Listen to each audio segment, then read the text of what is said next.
আসসালামু আলাইকুম। আজকে 3x minus 3 divided 2x equal to 2 হলে এত এর মান নির্ণয়ের অঙ্ক একটা উঠানো হয়েছে। এটা নির্ণয় করতে বলা হয়েছে।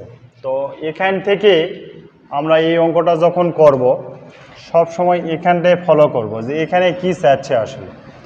তো এইটার যদি আমরা বর্গমূল করি তাহলে কি পাবো, এখানে 2x হোল স্কোয়ার আর এখানে 1x হোল স্কোয়ার। তো এখন এখান থেকে এই মানটা আমাদের কি করতে হবে, বের করে নিতে হবে।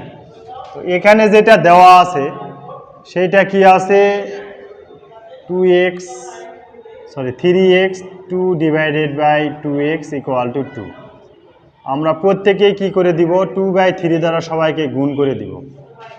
এখানে 2/3 দ্বারা প্রত্যেককে গুণ করে দিব।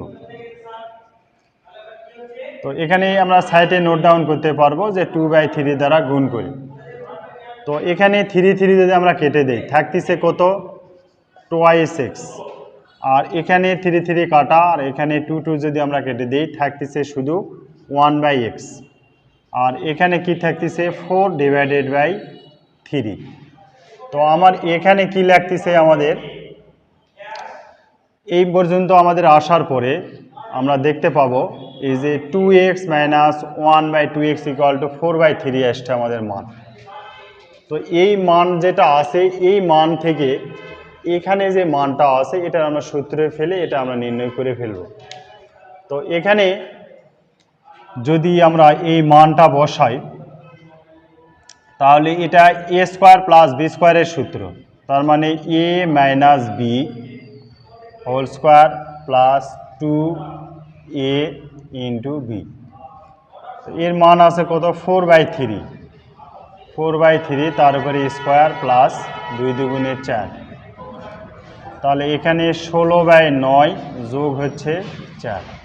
তো 9 যদি এখানে আমরা লসাগু করি তাহলে 16, 4 নং হবে 36। তাহলে এখানে 6 আর 6 12 আর 4 52 ডিভাইডেড বাই 9, এটা হবে অ্যান্সার।